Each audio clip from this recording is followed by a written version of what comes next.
續係探討李嘉誠長和出售巴拿馬港口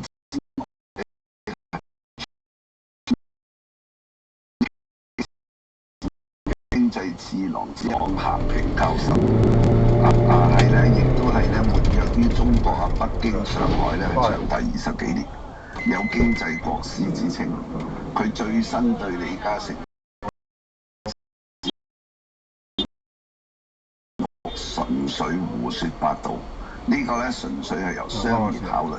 我哋聽聽郎咸平係用國語咧係講呢段，好嗎？哎呦，李嘉誠哦，把這個巴拿馬的兩港口哦，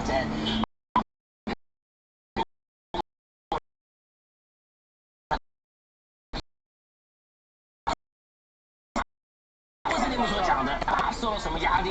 李嘉誠本人，他是加拿大公民，他又是完完全全的民營企業家。